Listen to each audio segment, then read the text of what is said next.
Hello friends, మీ అందరికీ మన ఛానల్కి స్వాగతం. ముందుగా ఈ వీడియోని పూర్తిగా చూడండి, లైక్ చేయండి, మీ ఫ్రెండ్స్కి షేర్ చేయండి, అలాగే మన ఛానల్ని సబ్స్క్రైబ్ చేసుకోండి. మహాభారతం ఎపిసోడ్ 1 మీ ముందుకి వచ్చేసింది.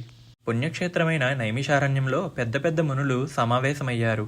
లోక కళ్యాణం కోసం కులపతి సౌనక ముని 12 ఏళ్ల సత్రయాగం చేస్తున్నాడు. ఆ సమయంలో సూతుడు ఉగ్రశ్రవసుడు నైమిసారణ్యానికి వచ్చాడు. వ్యాసముని శిష్యుడైన రోమహర్షణుడి కుమారుడు అతడు. పురాణాలన్నీ అతని నాలుక చివరన నాట్యం చేస్తుంటాయి. సూతుడిని చూసిన వెంటనే మునులందరూ చుట్టుమూగారు. గౌరవంతో నమస్కరించారు. మాకు ఒక పుణ్యకథ చెప్పమని ప్రార్థించారు. ఆ కథ హృదయంగా ఉండాలి, జ్ఞానం కలగాలి, పాపాలు పోవాలి అన్నారు మునులు. అందుకని సూతుడు ఇలా అన్నాడు: మీకు నచ్చిన కథ మహాభారతం చెబుతాను. ఆది కాలంలో వేదాలన్నీ కలగాపులగంగా ఉండేవి. వాటిని విడమర్చినవాడు వేదవ్యాసుడు. ఋగ్వేదం, యజుర్వేదం, సామవేదం, అధర్వణ వేదంగా విభజించాడు. పౌలుడు, వైశంపాయనుడు, సుమంతుడు, జైమిని 4 శిష్యులకు వేదాలన్నీ బోధించాడు. అందుకే ఆయన వేదవ్యాసుడయ్యాడు.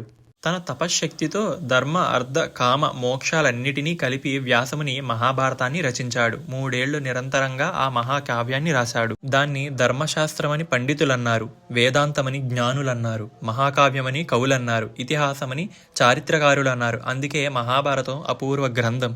భూప్రపంచంలో ద్వీపాలు, ఉపద్వీపాలు ఉన్నట్లే మహాభారతంలో ఉపపర్వాలు, మహాపర్వాలు ఉన్నాయి. అవన్నీ సూతుడు మునులకు వినిపించాడు. ఇలాంటి మరెన్నో వీడియోల కోసం మన ఛానల్ని సబ్స్క్రైబ్ చేసుకోవడం మర్చిపోవద్దు. జై శ్రీకృష్ణ.